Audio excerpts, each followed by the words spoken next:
2024 లేదా 25లో డిగ్రీ లేదా బీటెక్ చదివారా? సాఫ్ట్‌వేర్ జాబ్ కోసం ఎదురు చూస్తున్నారా? అయితే కోడ్ జ్ఞాన్ 100 డేస్ కోర్సులో చేరండి, జాబ్ సాధించండి. వనస్థలిపురంలోని ఓ ఫ్యామిలీ ఫ్రిడ్జ్లో నిల్వ ఉంచిన మటన్ తిని ఆసుపత్రి పాలయ్యారు. ఒకరు ప్రాణాలు కోల్పోగా మరొక 7 మంది ఐసీయూలో చికిత్స పొందుతున్నారు. అసలు ఫుడ్ పాయిజన్ అవడానికి కారణాలేంటి? ఎప్పుడు ఫుడ్ తీసుకోవచ్చు, ఎప్పుడు తీసుకోకూడదు? ఫ్రిడ్జ్లో ఉంచి తినచ్చా, తినకూడదా? ఒకవేళ అలా నిల్వ చేసిన ఫుడ్ని తినేటప్పుడు ఎలాంటి జాగ్రత్తలు తీసుకోవాలి? అసలు ఏ ఫుడ్ నిల్వ చేయొచ్చు, ఏ ఫుడ్ నిల్వ చేయకూడదు? ఇవన్నీ కూడా ఇప్పుడు గ్యాస్ట్రోఎంట్రాలజిస్ట్ డాక్టర్ చంద్రశేఖర్ పులి గారిని అడిగి మరిన్ని వివరాలు తెలుసుకుందాం. డాక్టర్ గారు నమస్తే సార్. నమస్కారం. డాక్టర్ గారు ఒక్క విషయం చెప్పండి. మనం చూసాము అందరం, వనస్థలిపురంలో ఒక ఫ్యామిలీ ఈ రోజు వండుకున్నటువంటి మటన్ని ఫ్రిడ్జ్లో పెట్టి రేపు తినటం వల్ల ప్రాణాల మీదకు తెచ్చుకున్నారు. ఒకరు అందులో ఆర్టీసీలో కండక్టర్గా పనిచేసినటువంటి వ్యక్తి, అతను చనిపోతే మిగతా 7 మంది కూడా సీరియస్ కండిషన్లో డయేరియాతో బాధపడుతూ హాస్పిటలైజ్డ్, వాళ్ళ ఐసీయూలో చికిత్స పొందుతున్నారు. అయితే దాన్ని వేడి చేసి తిన్నారా, మామూలుగా తిన్నారా ఇదంతా తెలియదు, కానీ మొత్తానికైతే వాళ్ళు తిన్న ఫుడ్ పాయిజన్ అయిందని చెప్పేసి మాత్రం డాక్టర్స్ చెప్పారు. అసలు ఏ ఫుడ్ తినొచ్చు, అలా ఫ్రిడ్జ్లో నిలవబెట్టి ఏది తినకూడదు, తినాలనుకున్నప్పుడు ఎలాంటి జాగ్రత్తలు తీసుకోవచ్చు, వీటి మీద కొంచెం వివరంగా చెప్పండి. సో చాలా మంచి పాయింట్ అండి. సో ఒకప్పుడు చిన్నప్పుడు మనకి ఫ్రిడ్జ్లు ఉండవు, ఏ రోజు కారు ఆ పూటకు ఆ పూట ఫ్రెష్ గా వండుకొని తినేవాళ్ళు. అప్పుడు ప్రాబ్లమ్స్ చిన్నప్పుడు మనం చేసే ఫుడ్ ప్రాసెసింగ్, మన నాటుకోళ్ళు ఉన్నా కానీ అప్పటికప్పుడు పట్టుకుని వాటికి ఏమైనా ఇన్ఫెక్షన్స్ ఉంటాయేమో అని చెప్పి తాటేకులు కాల్చి దాన్ని కాల్చిన తర్వాత పసుపు అంటించి, అంటే పసుపు ఏంటి, యాంటీ డీకంటామినేషన్ బ్యాక్టీరియా, దాన్ని కాల్చిన తర్వాత మళ్ళీ కుక్ చేసి ప్రాపర్ గా కుండలో పెట్టి తిని నలుగురు తినేవాళ్ళు. ఆ టైంలో మనకి ఏమైనా జబ్బులు వచ్చాయా, అవి తింటే లేవు. ఆ తర్వాత అప్పుడు మనకి ఫ్రిడ్జ్లు ఉండేవి కాదు. మాక్సిమం ఉంటే పొద్దున ఉంటే సాయంత్రానికి ఎంతమంది ఉంటున్నారు, ఎంత ఉంటున్నారు దానికి సరిపడా మనం వండుకునేవాళ్ళం. అలాగే మటన్ కూడా ఒక పొట్టేలను పెంచి ఇంట్లో పెంచుకున్న తర్వాత ఏం తింటుంది, ఎలా ఉంది, ఆరోగ్యంగా ఉందా లేదా చూసుకుని దాన్ని మనకి ఏం చేస్తామంటే దాన్ని ఉడికించినప్పుడు కూడా దాన్ని కాల్చేవాడు. కాల్చిన తర్వాత పసుపు రాసి ఎట్లా చేసి, అంటే ఒక ప్రాసెస్ అనేది ఉండేది. మన పూర్వకాలంలో ఎలా ఉండేది అని అంటే, దాన్ని ఏం చేసేవాళ్ళు, దాన్ని పసుపు అనేది యాంటీసెప్టిక్ టర్మరిక్ టైప్ లో పెట్టి దాన్ని కాల్చేవాడు. కాల్చడం వల్ల ఒక కొంత టెంపరేచర్కి వెళ్ళిన తర్వాత అది మంచిగా యాంటీ బ్యాక్టీరియల్ మొత్తం ఉండేది. అలాంటిది మనకి ఫాస్ట్ ఫుడ్స్ ఏర్పడినాయి. ఫర్ ఎగ్జాంపుల్ కొన్నిసార్లు చూస్తూ ఉంటే విదేశాల్లో KFC కానీ బర్గర్లు కానీ ఒక రోజు కొన్నవి ఫ్రిడ్జ్ లో పెట్టి రెండో రోజు దాన్ని రీహీట్ చేసి తింటూ ఉంటారు. అలాంటప్పుడు గ్యాస్ట్రోఎంటరైటిస్, వాంతులు అవడం సర్వసాధారణం. కొన్నిసార్లు ప్రాణాల మీద తీసుకొచ్చే సిచ్యువేషన్ ఉంటుంది. దీంట్లో ఎందువల్ల కొంతమందికి ప్రాణాలు కోల్పోతారు ఏంటి అని చూసుకుంటే, ఈ ల్యామ్ లో నుంచి వస్తుందా ఇన్ఫెక్షన్, లేకపోతే మనం స్టోరేజ్ చేసిన ఫ్రిడ్జ్ లో నుంచి వస్తుందా, లేకపోతే దాన్ని సరిగ్గా హీట్ చేయకపోవడం వల్ల వస్తుందా, ఈ 3 రకాలు చూసుకుంటే బేసికల్లీ ఏ టైప్ ఆఫ్, అంటే ఇప్పుడు మనం బయట ఒక అరటిపండు పెట్టాం అనుకోండి, దానికి ఫంగస్ పడుతుంది. అవును, కరెక్ట్. సో ఒక అన్నము ఇవాళ పొద్దున వండింది 2 రోజుల తర్వాత తీసుకుంటే అది కూడా మెత్తగా అయిపోయి అది రకమైన వాసన, వాటర్ అంతా వచ్చేసి, వాటర్ రాకుండా స్మెల్ కూడా వస్తుంది, మురిగిపోయిన స్మెల్. సో అందాక ఎందుకు మనం తీసుకునే ఫ్రూట్స్ దేన్నన్నా మురగబెడితే ఆల్కహాల్ కింద మారుతుంది. అంటే ప్రాసెస్ ఆఫ్ ఫెర్మెంటేషన్ దీనికి తోడ్పడుతుంది. దాంట్లో బ్యాక్టీరియా ఉంటుంది, ఫంగస్ ఉంటుంది, వేరియస్ ఫెర్మెంటేషన్ ప్రాసెస్ ఉంటుంది. అలాంటిది ఇప్పుడు చాలా మంది చేసేది ఏంటి అని అంటే, ఫ్రిడ్జ్ గురించి వెళ్దాం. ఫస్ట్ పాయింట్, ఫ్రిడ్జ్ అనేది వచ్చింది. ఫ్రిడ్జ్ వచ్చిన తర్వాత ఏం చేస్తాము, పాలు దాంట్లోనే ఉంటాయి, పెరుగు దాంట్లో ఉంటుంది, కూరగాయలు అందులోనే ఉంటాయి, అన్ని అందులోనే ఉంటాయి, కూరగాయలు అన్ని దాంట్లోనే ఉంటాయి. తర్వాత ఈ మధ్యన డాక్టర్ గారు ఈ ఏమంటారు, శనగపిండి, బియ్యం పిండి, లేకపోతే చపాతీ పిండి, ఇలాంటివి కూడా ఫ్రిడ్జ్ లో పెడుతున్నారా, ఇవి కూడా పెట్టేస్తున్నారు ఫ్రిడ్జ్ లో. అదే ఏ సైజ్ ఫ్రిడ్జ్ ఉండాలి, ఎంత కెపాసిటీ ఉండాలి, అంటే దాని మధ్యలో నుంచి కూడా మనకి టెంపరేచర్ కూల్ అవ్వాలి కదండి. ఇప్పుడు మనం ఏసీ వేసుకున్నాం, నా రూమ్ లో 2 ఏసీలు వేసారు, టెంపరేచర్ రావాలంటే దానికి కొంత ఇది ఉండాలి కదా. So just because fridge is not a fridge, ఆ ఫ్రిడ్జ్ కు కూలింగ్ కెపాసిటీ ఎంత కెపాసిటీ ఉన్నది, ఫుడ్ ని ఎంత ప్రిజర్వ్ చేస్తుంది, ఇవన్నీ మానిటరింగ్ ఆస్పెక్ట్స్ ఉన్నాయా, మనకి లేవు. ఫ్రిడ్జ్ నిండా ఒక బీరువాలో పెట్టినట్టు, బట్టలు బీరువాలో పెట్టినట్టు పెడుతున్నాను నేను. ఏ ఫ్రిడ్జ్ ఓపెన్ చేసినా ఫుల్ ఉంటది ఫ్రిడ్జ్ నిండా, అసలు సరిపోదు కూడా, రాలుతాయి అన్నమాట, డబ్బులు రాలినట్టు బ్యాంక్ లో నుంచి. సో దీంతో మనకు కావాల్సిన రైట్ టెంపరేచర్ ఫుడ్ కి వెళ్తుందా లేదా, ఫస్ట్ పాయింట్. ఓకే, ఇప్పుడు మీరు అడిగారు కాబట్టి ఫ్రిడ్జ్ లో పెట్టిన ఫుడ్ తినాలా లేదా అనేది ఫస్ట్ పాయింట్. అయితే ప్రతి ఫ్రిడ్జ్ కి వాడు చెప్తాడు, ఇంత వాల్యూమ్, ఈ టైప్ ఆఫ్ ఫుడ్ దాంట్లో పెట్టాలి, ఈ టైప్ ఆఫ్ ఫుడ్ పెట్టకూడదు, ఈ టైప్ ఆఫ్ ఫుడ్ పెట్టడం వల్ల, ఎందుకంటే దాని కూలింగ్ ఆస్పెక్ట్ లేనప్పుడు ఆ ఫుడ్ ప్రిజర్వేషన్ ఆ యొక్క -డిగ్రీస్ కి వెళ్ళదు కదా, ఫస్ట్ పాయింట్. మీరు ఎన్నిసార్లు చూసింటారు ఫ్రిడ్జ్ లో తీస్తే వాటర్ బాటిల్ కూల్ అవ్వాలి ఎంత టైం పడుతుంది చెప్పాలంటే. సో దానికి ఏంటి, ఫ్రిడ్జ్ లోపల సర్క్యులేషన్ అనేది ఉండాలి, ఆ టెంపరేచర్ అది ఉండదు. చాలా మంది ఎన్నో యుగాలుగా పెట్టిన వెన్న ఉంటుంది, మళ్ళీ తీస్తారు వెన్న, కొద్దిగా తీసి మళ్ళీ లోపల పెడతారు. అంటే ఏమవుతుంది, తీసుకున్న వెన్న బయట పెట్టినప్పుడు దానికి కావాల్సిన బ్యాక్టీరియా దాంతోపాటు తీసుకుపోతుంది లోపలికి. దాన్ని కవర్ చేస్తామో లేదో తెలియదు, అది లోపల ఎయిర్ సర్క్యులేట్ అయ్యి కూలింగ్ అప్పుడు తీసుకెళ్లి మనం ఉన్న మీట్ ఏదో ఉంటుంది కదా దాని మీద పెట్టేస్తూ ఉంటాం. సో చాలా మంది విదేశాల్లో ఏం చేస్తారు అని అంటే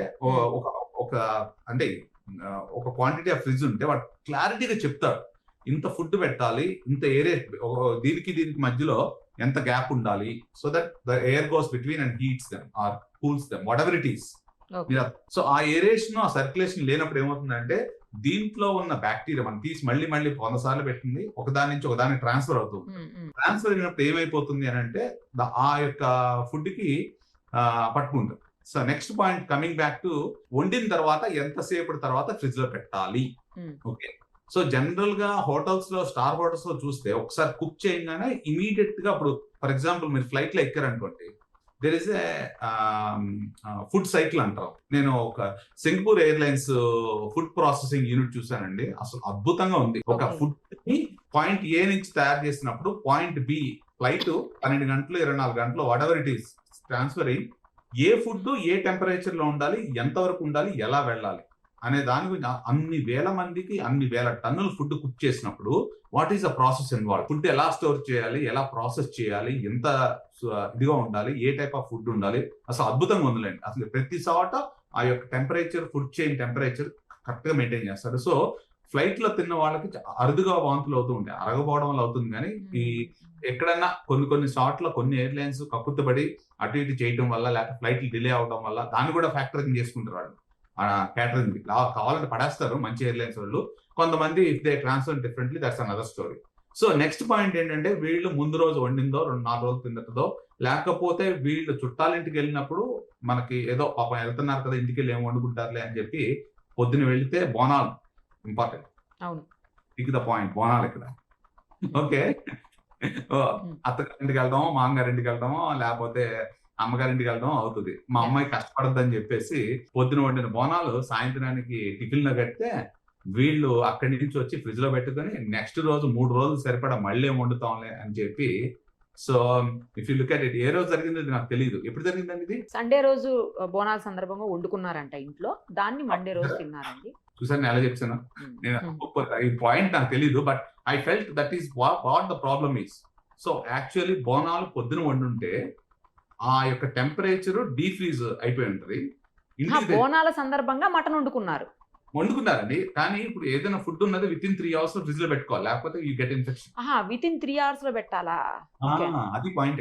సో విత్ ఇన్ 3 hours లో పెట్టాలి. తర్వాత ట్రాన్స్ఫరింగ్ పాయింట్ పట్టుకొచ్చేటప్పుడు దాంట్లో బ్యాక్టీరియల్ ఇన్ఫెక్షన్స్, తర్వాత తీసుకొచ్చి ఫ్రిడ్జ్ లో పెట్టిన ప్రాసెస్, తర్వాత ఏ రకంగా మళ్ళీ రీహీట్ చేశారు అనేది కూడా చాలా ఇంపార్టెంట్. ఇప్పుడు దీంట్లో ఇప్పుడు ఏమవుతుంది, నేను ఇందాక ఏమన్నాను, సో ఏదన్నా మనం ఫ్రూట్స్ నే మనం ఫెర్మెంట్ చేస్తే దాన్ని వేరే రకంగా తయారవుతుందని చెప్పాను పాయింట్ ఇక్కడ. సో దీంట్లో ఏమైపోతుంది అని అంటే, తీసుకొచ్చిన ఫుడ్ కొంచెంసేపు బయట పెట్టిన తర్వాత మోస్ట్ లైక్లీ అదే ఉంటుంది, తర్వాత ఫ్రిడ్జ్ లో పెట్టుంటారు. ఫ్రిడ్జ్ లో పెట్టిన తర్వాత పిల్లలు ఇంటికి వెళ్తామా, లేకపోతే పొద్దున్నే లేచినప్పుడు ఇంకా మళ్ళీ ఏం వండుతామా అని చెప్పి మనం మైక్రోవేవ్స్ యూజ్ చేస్తాం. Microwave heating is one of the most dangerous. మీరు ఎప్పుడన్నా హడావిడిగా మైక్రోవేవ్ హీట్ చేసినప్పుడు అవుటర్ సైడ్ హీట్ ఉంటుంది, మధ్యలోకి వెళ్ళేసరికి మామూలుగా అంత హీట్ అవుతుంది. నోటీస్ చేశారు మీరు? సో ఇక్కడ మైక్రోవేవ్ లో ఏంటంటే దాంట్లో ఎలక్ట్రోమాగ్నెటిక్ ఎనర్జీ యూజ్ చేయడం వల్ల అదేమంటే కొద్దిగా నీళ్లు ఉంటే దాన్ని షేక్ చేసి that's how the heat is generated in the food. So అది కొంత టైం అనేది ఇవ్వాలి లోపల వరకు వెళ్ళడానికి. సో వీళ్ళు ఏం చేస్తారు, 2 నిమిషాలు వాట్ ఎవర్ ఇట్ ఈస్ పెడతారు. అదేమవుతుంది, డీఫ్రీజ్ అయిందో లేకపోతే నార్మల్ గా ఉన్నదో మొత్తం అంతా యూనిఫామ్ గా హీట్ అవుతుంది. యూనిఫామ్ గా హీట్ అయిపోయేసరికి ఏమవుతుంది, లోపల ఆల్రెడీ బ్యాక్టీరియా ఉన్నది కదా మన ట్రాన్స్ఫర్ ప్రాసెస్ లో, లేకపోతే మన ఫ్రిడ్జ్ లో ఉన్నదాన్ని వెన్న మీద నుంచి ఒక దాని మీద దూకుండొచ్చు. సో అప్పుడు ఏమవుతుందంటే కొన్ని బ్యాక్టీరియా కొన్ని టెంపరేచర్ లో లెగిస్తాయి అనమాట. అమ్మ బాహుబలి అని లెగిస్తాయి అనమాట. సో దీంట్లో 3-4 రకాల ఇన్ఫెక్షన్స్ ఉంటాయి. ఒకటి స్టెఫలోకోకస్ ఇన్ఫెక్షన్, టాక్సిన్ రిలేటెడ్ ఉంటాయి, అది తినంగానే వాంతులు అవుతాయి. First point. బ్యాక్టీరియా అని ఒక ఇన్ఫెక్షన్ ఉంటుంది. ఓకే, కొన్ని క్లాస్ట్రీడియా అంటే ఇప్పుడు టెటనస్ వ్యాక్సిన్ వేసుకుంటాం కదా మనం, బాటులిన్ టాక్సిన్స్. సో దాంట్లో క్లాస్ట్రీడియం అనే ఇన్ఫెక్షన్ కూడా ఉంటుంది. అది ఏమవుతాయి అంటే దాని చుట్టూ ఒక కోటింగ్ లాగా కోట్ లాగా వేసుకున్నట్టు ఉంటాయి.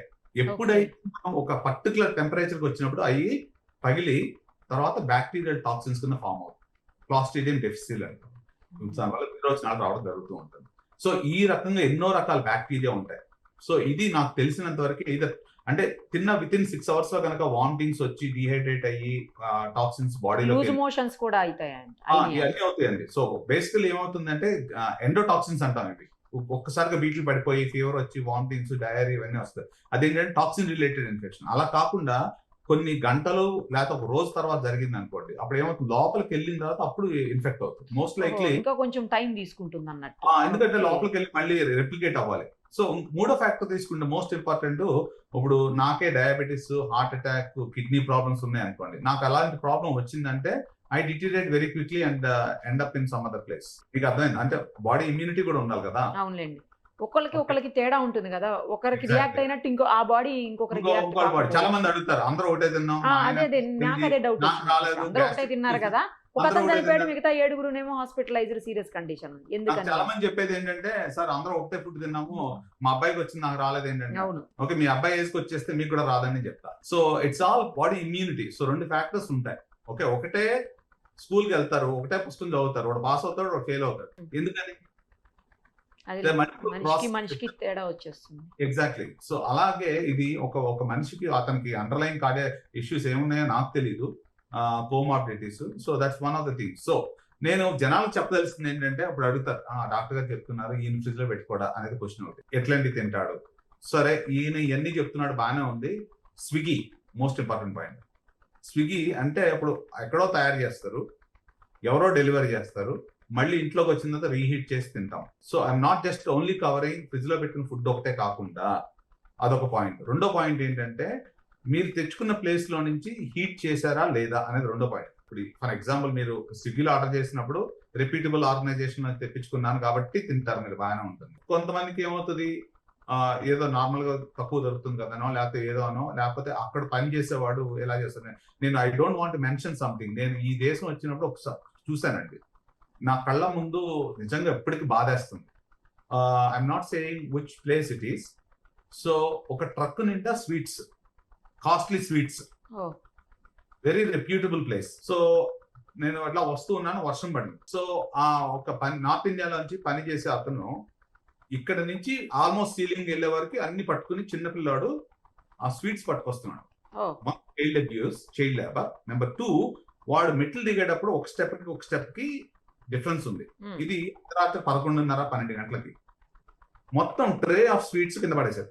అయ్యా, వర్షం ఉంది ఆ కార్నర్ లో. సో ఆన్ టైం డెలివరీ ఇవ్వాలి. నేను అక్కడే ఉండి ఏం జరుగుతుందా అని చూసా. టక్క ఎత్తేసి మళ్ళీ ఆ ట్రేలో పెట్టేసి ఆ వ్యాన్ లో పెట్టేసి, ఈ ఎప్పటి నుంచో చెప్దామా వద్దా, ఎందుకు నేను జనాలందరూ భయపడతారని నేను చెప్పలేదు. కానీ ఈ రోజుకి నాకు కళ్ళమిటే అది నిజంగా పాపం. అది ఐ థింక్ వాళ్ళ పెళ్లికి డెలివరీ అవుతున్నాయేమో నాకు తెలిసి ఆ ఫుడ్. అలా అని సోషల్ రెస్పాన్సిబిలిటీ మీద should I complaint or should I keep my mouth shut? So ఇది జరిగి 3 సంవత్సరాల బ్యాక్ జరిగింది. నేను అప్పుడే వచ్చాను కానీ విదేశాల నుంచి, కొద్దిగా నాకు బాధ అనిపించింది. బట్ యా, ఇట్ ఈస్ ఈ రోజుకి నా కళ్ళ ముందు అంటే ఇప్పుడు నా పాయింట్ అక్కడ 3 రకాలుగా ఆలోచించాను. ఇప్పుడు ఏంటి, ఆన్ టైం డెలివరీ అవ్వకపోతే ఆ మేనేజర్ గారి ప్రాబ్లము, లేకపోతే ఇది ఎవరు ఆర్గనైజేషన్ వాళ్ళు ఆ స్వీట్స్ ఇవ్వలేదంటే ఈ పిల్లోడి మీద వాడు ఎంత కట్టగలరు? డెలివరీ బాయ్ మీద కూడా ఎఫెక్ట్ అవుతుంది. డెలివరీ బాయ్ కదండి, అది యాక్చువల్లీ ఒక పెద్ద స్వీట్ షాప్ లో నుంచి ట్రాన్స్ఫరింగ్ ఇంటది ద హోల్ ట్రక్, చాలా large quantity of sweets.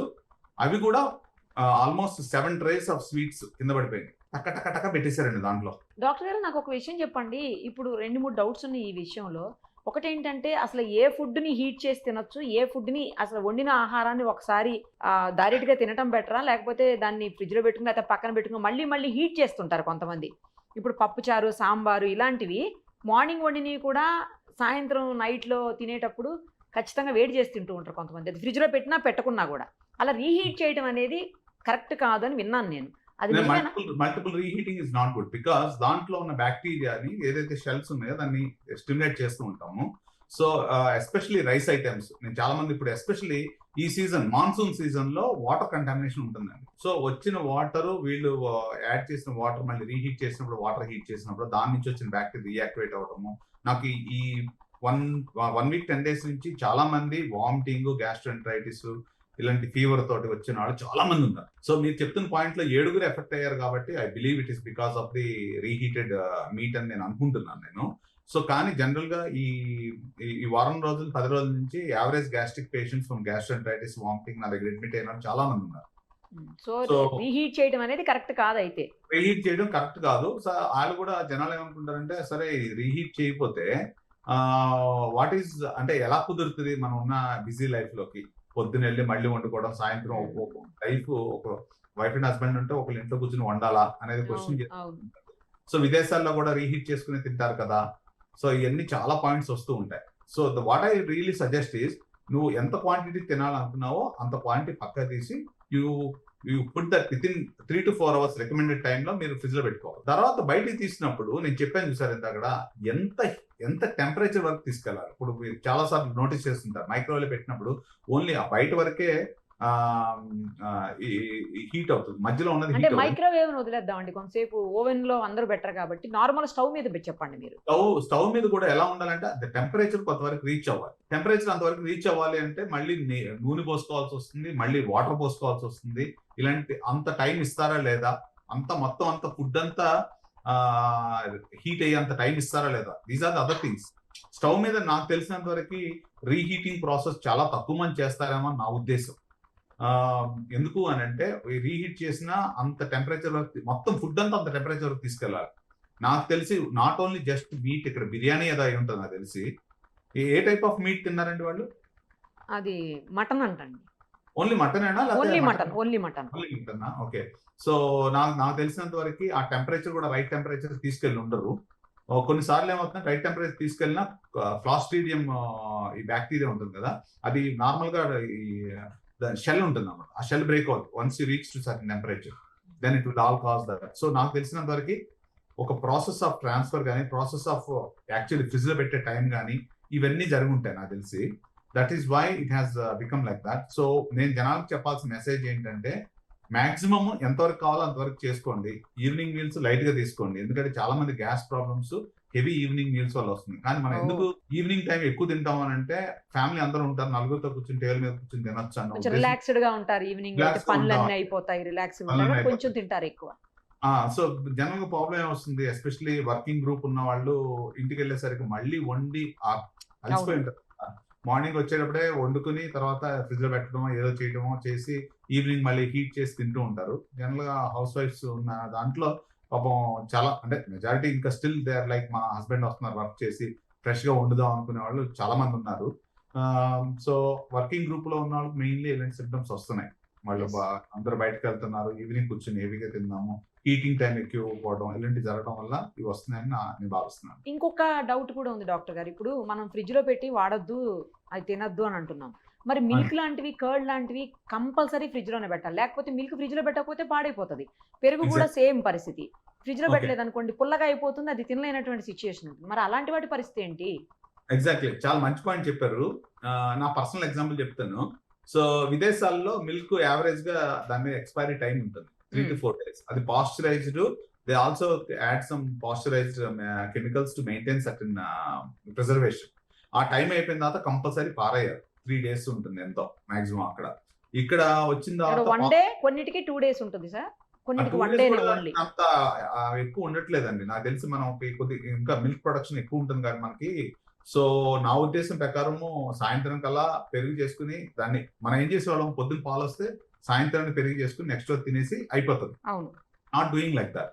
So ఈ మధ్య నేను ఏం చేస్తున్నాను అంటే నాకున్న బిజీకి నేను ఒక మిల్క్ ప్యాకెట్స్ తెప్పిస్తాను. అవి ఏం చేస్తానంటే దాని మీద కూడా ఎక్స్పైరీ టైం ఉంటుంది. ఎక్స్పైరీ టైం ఉన్న 3 రోజుల ముందే పాడైపోతుంది. సో నేను మా వాళ్ళకి చెప్తా, ఏదైతే ప్రొడక్షన్ టైం డేట్ ఉందో దాన్ని స్టాంప్ వేసారో అదే ఓపెన్ చేయండి. ఎందుకంటే నేను కూడా 2-3 సార్లు చేసి అదొక ఫుల్ టేస్ట్ వచ్చేస్తుంది, దాంతో గ్యాస్ట్రోఎంటరైటిస్ వస్తుంది అనమాట. ఎందుకు అని అంటే చిన్న పాట్ ఉంటుంది, క్యాలరీస్ 73 calories ఉంటాయి.